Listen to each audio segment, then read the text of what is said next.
Bike, scooter என்பவையெல்லாம் கட்டுப்பாடற்ற சாதாரண கடைகளில் வாங்கக்கூடிய ஒரு பொருளாக அதாவது விளையாட்டு பொருள் போல வந்துவிட்டது. இதனை வைத்திருப்பதை கூட சிறுவர்கள் தங்களுக்குரிய ஒரு கௌரவமாக கருதுகின்றார்கள். இவ்வாறு இருப்பவர்கள் அதனை தங்களுக்குரிய அடையாளமாக காட்டி, அதாவது அடையாளமாக அல்லது அவர்களுக்குரிய ஆளுமைக்குரிய தன்மையாக கூட பார்க்கின்ற விடயங்களை வைத்திருக்கின்றார்கள். விபத்துக்களில் பெரும்பாலானவர்கள், அதாவது 90% மேற்பட்ட விபத்துக்களை சந்தித்த சிறுவர்கள் 11 வயதில் 10 வயதில் இருந்து 15 வயது வரையான சிறுவர்களாக இருக்கின்றார்கள். நியூயார்க் சிட்டியில் இந்த பைக் மற்றும் ஸ்கூட்டர் போன்றவற்றுக்கான கட்டுப்பாடுகள் மேலதிகமாக அதிகரிக்க போகின்றன. அவற்றிற்கான பாதை வழிகளில் அவர்கள் எங்கெல்லாம் பயணிக்கலாம், எந்த பாதைகளில் பயணிக்கக்கூடாது போன்ற பல விடயங்களில் அவர்கள் மேலதிகமாக சட்டவாக்கங்களை கொண்டு வருவதற்கு முதல் ஒரு முதல் ஒரு நகரம் இவ்வாறான செயற்பாடுகளில் ஈடுபடுகின்றது என்றால் இதனுடைய ஆபத்து என்பது அறியப்பட்டிருக்கின்றது.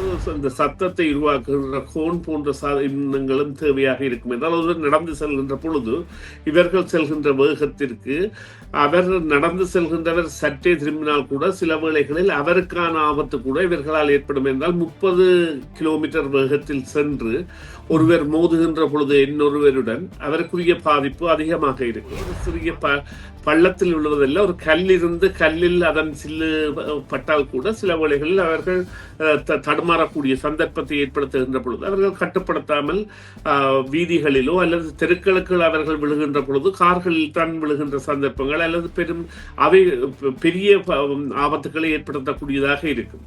எனவே அதாவது இது வாகன சாரதிகளுக்கு கூட இவர்களால் ஒரு தலையீடு என்கின்ற நிலைமை இருக்கின்றது.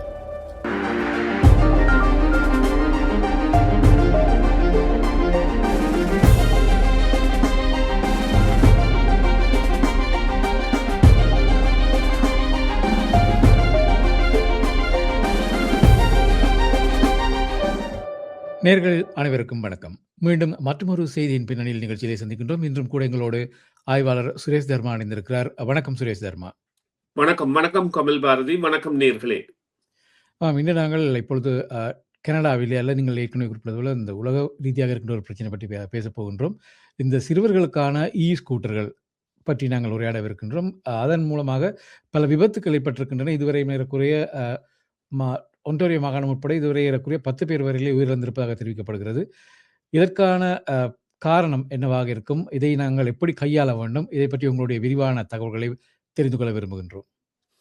நிச்சயமாக இது உண்மையிலேயே உலகளாவிய பிரச்சனையாக வியாபித்திருக்கின்ற உண்மையை நாங்கள் உள்வாங்கிக் கொண்டு இந்த விடயத்தை பார்ப்போமாக இருந்தால், இந்த பைக், ஸ்கூட்டர் என்பவையெல்லாம் கட்டுப்பாடற்ற சாதாரண கடைகளில் வாங்கக்கூடிய ஒரு பொருளாக அதாவது விளையாட்டு பொருள் போல வந்துவிட்டது.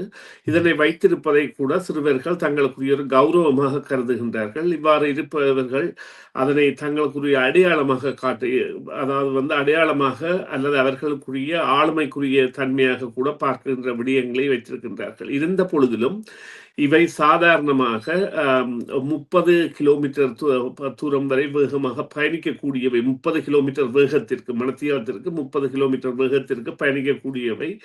அவ்வாறு பயணம் செய்யும் பொழுது இடம்பெறுகின்ற விபத்துக்கள் என்பன பல விபரீதங்களை ஏற்படுத்துகின்றது என்பதை குழந்தை நல மருத்துவர்கள் சங்கம் தற்பொழுது இன்றைய தினம் வெளியே கொண்டு வந்திருக்கின்றது. இதற்குரிய காரணம் 10 பேர் இறந்தது மாத்திரமில்லை. அந்த 10 பேர் கனடாவில் இறந்ததில் 6 பேர் கடந்த வருடம், 6 பேர் ஒன்டாரியோ மாகாணத்தில். இது ஒரு சாதாரண இலக்கம் அல்ல, இது ஒரு மிகவும் ஆபத்தான இலக்கம்.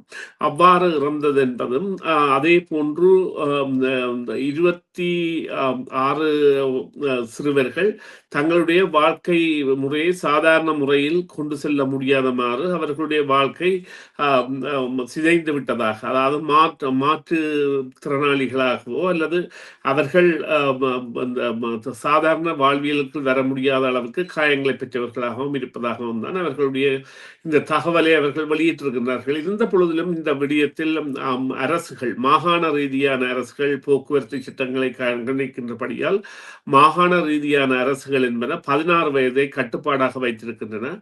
அவ்வாறு கட்டுப்பாடாக வைத்திருந்தாலும் இந்த விபத்துக்களில் பெரும்பாலானவர்கள், அதாவது 90% மேற்பட்ட விபத்துக்களை சந்தித்த சிறுவர்கள் 11 வயதில் 10 வயதில் இருந்து 15 வயது வரையான வகையான சிறுவர்களாக இருக்கின்றார்கள். இது பெற்றோரை கூட குறை கூட முடியாது என்றால் கடைகளில் ஒரு விளையாட்டு பொருள் போல் விற்கின்றபடியால் இந்த விபத்துக்கள் ஏற்படுகின்றன. இந்த விபத்துக்களின் பொழுது தலைக்கவசங்கள் அணியாதது மிகவும் ஒரு ஆபத்தான விடயமாக கருதப்படுகின்றது.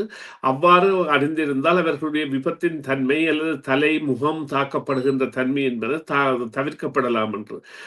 சைக்கிளில் போடுகின்ற முகமூடியை கூட மன்னிக்கவும் தலைக்கவசத்தை கூட சாதாரணமாக பயன்படுத்தலாமாக இருந்தாலும் மோட்டார் சைக்கிள் போன்றவற்றுக்கு போடுகின்ற தலைக்கவசம் தான் முகம் போன்றவற்றை பாதுகாப்பதற்கு இவர்களுக்கு உதவும். இங்கே இடம்பெறுகின்ற விடயங்கள் என்னவென்று சொன்னால் இவர்கள் இது இப்பொழுது ஒரு மோட்டார் சைக்கிள் போன்று பாரமான உறுதி அல்ல. சாதாரணமாக கால்களை வைத்து ஓடுகின்றதாகவும் அதேவேளை சைக்கிள்கள் பைக் என்பவை சற்றே கனதியான சைக்கிள்களாகவும் வந்திருக்கின்ற காரணத்தால் இந்த இவர்கள் கட்டுப்பாட்டை கொண்டு வருவது என்பது சற்றே சிரமமானதாகவும் அல்லது திடீரென விபத்துக்கு உள்ளாகக்கூடிய வீதிக்கு இறங்கி செல்லக்கூடியதாகவோ நடைபாதை வழியாக செல்பவர் அல்லது இன்னொருவருக்கு வழிவிடுவதற்காக சட்டை திருப்பினால் கூட அவர்களுடைய திசை திருப்பல் என்பது வேறு விதமாக செல்லக்கூடியதான பல அதாவது ஆபத்துக்களை கொண்டிருக்கின்றன. அவைதான் இவ்வாறான ஒரு ஆபத்தை ஏற்படுத்தி இருக்கின்றன. இப்பொழுது அனைத்து மாகாணங்களும் இது தொடர்பான சட்டவாக்கங்களை அதாவது 16 வயதுக்கு மேற்பட்டவர்கள் தான் ஓட முடியும் என்று குறிப்பிட்டிருந்தாலும் இப்பொழுது காவல்துறை இவர்களுக்கு இறங்கி வயதை பார்த்து அவர்களுக்கு தண்டனை டிக்கெட்டுகளை கொடுப்பது என்பதெல்லாம் நடைமுறை சாத்தியமற்றது. அதற்குரிய அதாவது ரிசோர்சஸ் காவல்துறை அவ்வாறு செயற்படுவதற்காக அவர்களிடம் ஆட்பலமும் இல்லை. அதே நேரம் அவ்வாறான செயற்பாடுகள் என்பது மிகவும் கடினமானவையாக இருக்கும். எனவே இது தொடர்பாக மத்திய அரசு மாகாண அரசுகளுடன் ஆராய்ந்து ஒரு விவரத்தை செய்வதுதான் மிகவும் முக்கியமானது என்றால் இது ஒரு ஆபத்தான விடயமாக தற்பொழுது வந்துவிட்டது. இது சாதாரணமாக வேகம் மற்றும் அவற்றின் நிலையில்லா தன்மை அதாவது இலகுவான பாரம் மற்றும் வேகம் என்பன இவ்வாறாக விபத்துக்களை ஏற்படுத்துகின்றன. மற்றது பெற்றோர்கள் கூட இதனை அவர்களுடைய அந்த புரிதலுக்கு ஏற்ற வகையில் அறிவுறுத்தப்படாதபடியால் அவர்கள் கூட ஒரு விளையாட்டு பொருளாக நினைத்து சிறுவர்களுக்கு வாங்கி கொடுக்கின்ற சந்தர்ப்பங்களும் தவிர்க்கப்பட வேண்டிய ஒரு வயதில்லை நிர்ணயிக்கப்பட வேண்டும். இந்த வயதுக்கு குறைந்தோர் இதை ஓடக்கூடாது என்பதை விற்கின்ற பொழுதே கடைகளில் அவற்றை தெரிவித்து செய்கின்ற வேலைகள் செய்தால் சில வேளைகளில் இவ்வாறான விடயங்களில் தவிர்ப்புகளை ஏற்படுத்தலாம் என்பதுதான் உண்மை. நீங்கள் குறிப்பிட்டது போல சில சிறுவர்களுக்கான விளையாட்டுப் பொருட்கள் இருக்கின்றன. அது மிகவும் இலகுவானது. ஆனால் இப்பொழுது பார்க்கின்ற பொழுது மிக பேரதிகமாக பெரியவர்கள் உபயோகிக்கின்றவற்றைத்தான் சிறுவர்களுக்கு கொள்வனம் செய்து கொடுக்கின்றார்கள் பெற்றோர்கள். இது அதாவது இதனுடைய வேகம் எந்த அளவில் ஒரு ஆபத்தை ஏற்படுத்தக்கூடியது? இதை பற்றி ஏதாவது இதற்கு ஒரு அனுமதி பத்திரம் சாரதி அனுமதி பத்திரம் கூட இதுக்கு ஒரு பயிற்சி அப்படி ஏதாவது ஒரு தேவை இருந்தால் இதை ஓரளவுக்கு கட்டுப்படுத்தக்கூடியதாக இருக்குமா? இல்லை, உண்மையிலேயே இந்த விவகாரத்தில் இவ்வாறு பாருங்கள். நீங்கள் ஒரு கார் அல்லது ஒரு வாகனம் 4 சக்கர வாகனமோ அல்லது 2 சக்கர மோட்டார் சைக்கிளோ ஓட வேண்டுமாக இருந்தால் அதற்கு முன் பயிற்சி பெற வேண்டும். முன் பயிற்சி பெற்று சாரதி அனுமதி பத்திரத்திற்காக நீங்கள் பரீட்சை எழுதி முதல் எழுத்து பரீட்சை மூலம் அதில் தேற்றம் பெற்ற பிறகுதான் உங்களுக்கு ஓடுவதற்கான அனுமதியும் பிறகு முதல் G1 G2 என்கின்ற வகையிலான சாரதி பத்திரங்கள் தரப்படும். அவை கொடுக்கப்படுவது அவ்வாறு கொடுக்கப்படுவதற்கு காரணம் என்றால் கற்றறிதல் மூலம் அவர்களுக்கு தேவைகள் புரிந்திருக்கும், நடைமுறைகள் சாத்தியங்கள் போன்றவை தெரிந்திருக்கும். ஆனால் இந்த பைக் மற்றும் ஸ்கூட்டர் என்றவைக்கு அவ்வாறான ஒரு நடவடிக்கைகள் இல்லை. சாதாரண ஒரு வீடியோவை கூட ஒருவர் பார்த்து இவ்வாறான விவகாரங்களால் இந்த விபத்துக்கள் ஏற்படலாம் அல்லது ஆபத்தான வழி இந்த விவகாரங்கள், எனவே மாற்றி வேறு வழி அதாவது எவ்வாறு இதனை நீங்கள் திடமாக கையாளலாம், எவ்வாறு கட்டுப்பாட்டிற்கு வைத்திருக்கலாம் போன்ற வீடியோக்களை கூட அவர்கள் கொடுத்து அவற்றை ஆராய்ந்து கூட அவர் செய்யலாம். 16 வயதில்லையாக இருக்கின்றபடியா அந்த வயதில்லைக்கு மேல் வைத்திருப்பதற்கான திட்டத்தை கொண்டு வந்தாலே பெரும்பாலான விபத்துக்கள் தவிர்க்கப்படலாம். என்றால் இந்த வேகங்களை பெறுவதன் மூலம் அவர்கள் ஆனந்தம் அடைகின்ற அல்லது விளையாட்டாக நினைக்கின்ற விடயம் என்பது ஒரு சாதாரண திருப்பலுடன் அவர்களுடைய பலத்த காயங்களை ஏற்படுத்துவதாக இருக்கின்றது. அத்துடன் தலைக்கவசம் அணிதல் என்பதையும் நடைமுறைக்கு கொண்டு வருவார்களாக இருந்தால் நிச்சயமாக இது தடுக்கப்படக்கூடியது. முதலாவதாக இவ்வாறு கூறுகிறேன், கூறலாம். நியூயார்க் சிட்டியில் இந்த இ-பைக் மற்றும் ஸ்கூட்டர் போன்றவற்றுக்கான கட்டுப்பாடுகள் மேலதிகமாக அதிகரிக்க போகின்றன. அவற்றிற்கான பாதை வழிகளில் அவர்கள் எங்கெல்லாம் பயணிக்கலாம், எந்த பாதைகளில் பயணிக்கக்கூடாது போன்ற பல விடயங்களில் அவர்கள் மேலதிகமாக சட்டவாக்கங்களை கொண்டு வருவதற்கு முதல் ஒரு அதாவது முதல் ஒரு நகரம் இவ்வாறான செயற்பாடுகளில் ஈடுபடுகின்றது என்றால் இதனுடைய ஆபத்து என்பது அறியப்பட்டிருக்கின்றது. அதே போன்று இப்பொழுது இங்கே டொரண்டோ போன்ற இடங்களிலும் அவ்வாறான செயற்பாடுகளை, அதாவது இது ஒரு உள் வீடுகள் உள்ள வீதிகளில் மாத்திரம் அல்லது விளையாட்டு மைதானங்கள் அல்லது பாடசாலை போன்ற இடங்களில் பாவிக்கப்படலாம் என்பதையும், அல்லது இந்த பயண தேவைக்காக இதனை பாவிப்பவர்கள் நடைபாதை தவிர வேறு பாதைகளால் போகக்கூடாது. அதை விட இந்த தலைக்கவசம் போன்றவற்றை, அணிதல் தேவை போன்றவற்றை எல்லாம் குறிப்பிடுவார்களாக இருந்தால் நல்ல.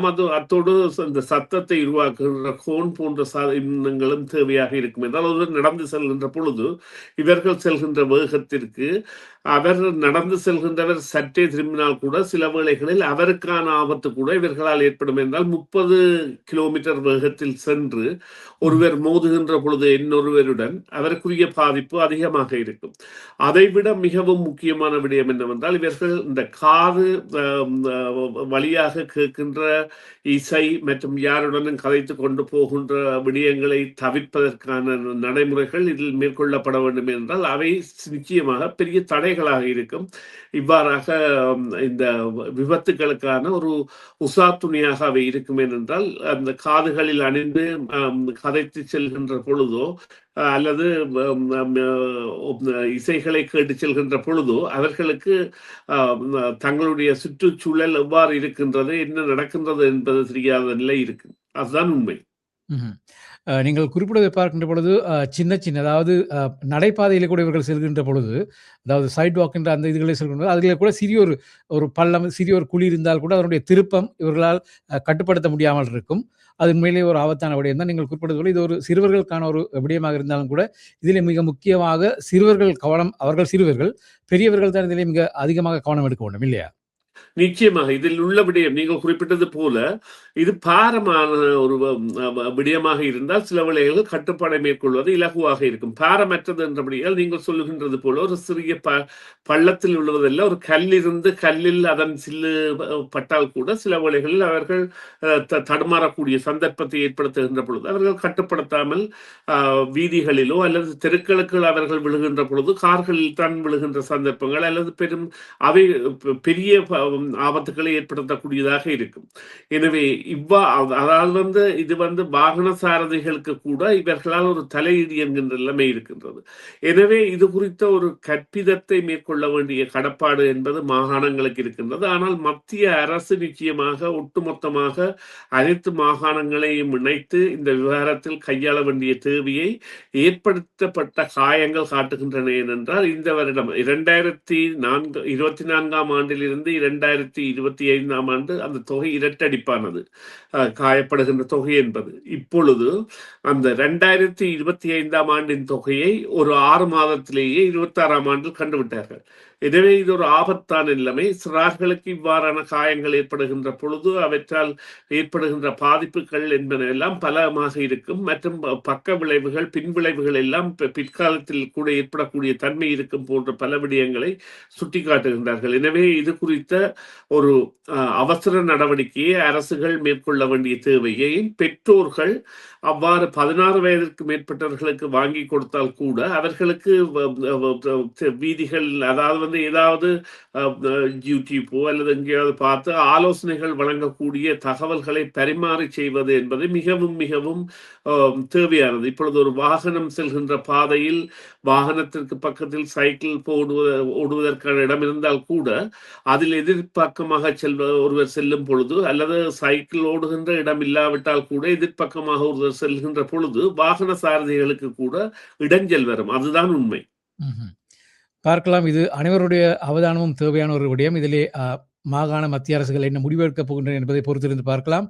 இதுவரை தகவல்களை பகிர்ந்து கொண்டதற்கு நன்றி சுரேஷ் தர்மா. மீண்டும் மற்றொரு பொழுதிலே சந்திக்கலாம். நன்றி, வணக்கம். நன்றி கமல். நன்றி நேயர்களே. மீண்டும் ஒரு பொழுதில் சந்திப்போம். டிவிஐ யூடியூப் சேனலில் இணைந்திருக்கும் நேயர்கள் அனைவருக்கும் எமது நன்றி. எமது காணொளி தொகுப்புகளை தொடர்ந்து நீங்கள் பார்வையிடுவதற்கு கீழிருக்கின்ற பெல் பட்டனை அழுத்துவதனூடாக நோட்டிபிகேஷனில் பல காணொளி தொகுப்புகள் உடனுக்குடன் உங்களை வந்து சேரும்.